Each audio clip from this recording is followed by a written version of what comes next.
सत्यनारायण व्रत कथा। दोस्तों, आपसे निवेदन है, कृपया लाइक और सब्सक्राइब जरूर कर दें। आपकी बहुत मेहरबानी होगी।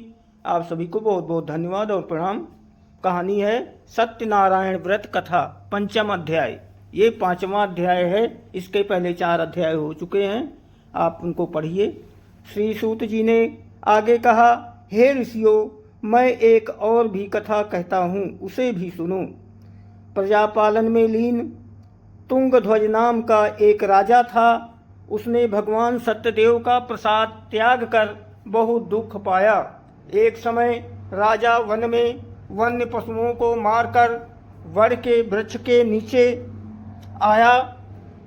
वहाँ उसने ग्वालों को भक्ति भाव से बंधु बांधवों सहित श्री सत्यनारायण का पूजन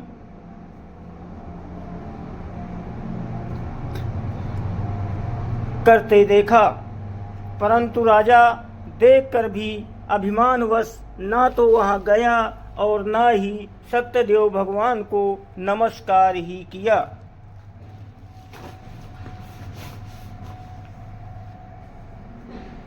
जब ग्वालों ने भगवान का प्रसाद उनके सामने रखा तो वो प्रसाद त्याग कर अपने नगर को चला गया। नगर में पहुंचकर उसने देखा कि उसका सब कुछ नष्ट हो गया है। वो समझ गया कि ये सब भगवान सत्यदेव ने ही किया है।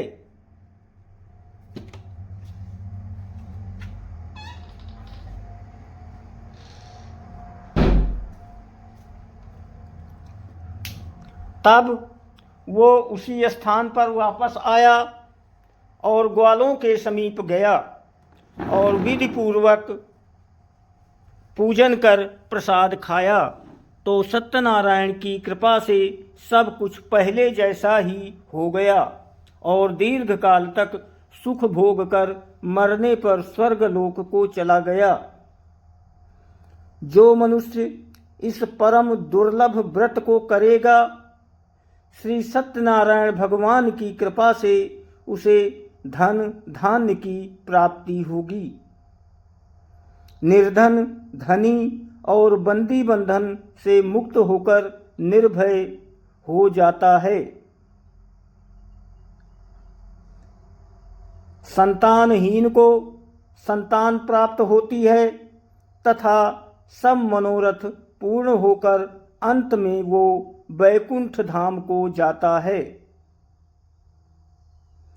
जिन्होंने पहले इस व्रत को किया, अब उनके दूसरे जन्म की कथा भी सुनिए।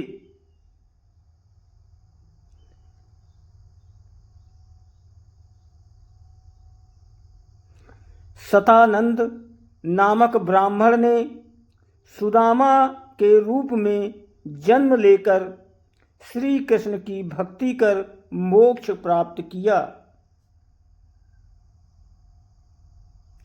उल्कामुख नाम के महाराज राजा दशरथ बने और श्री रंगनाथ का पूजन कर वैकुंठ को प्राप्त हुए।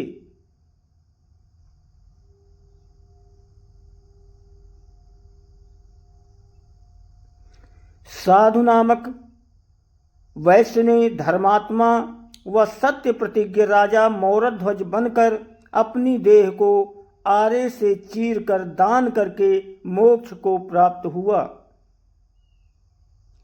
महाराज तुंगध्वज स्वयंभू मनु हुए। उन्होंने बहुत से लोगों को भगवान की भक्ति में लीन कर मोक्ष प्राप्त किया। लकड़हारा भील अगले जन्म में गुह नामक निषाद राजा हुआ, जिसने भगवान राम के चरणों की सेवा कर मोक्ष प्राप्त किया। दोस्तों, कहानी अच्छी लगी हो तो कृपया इसे लाइक और सब्सक्राइब जरूर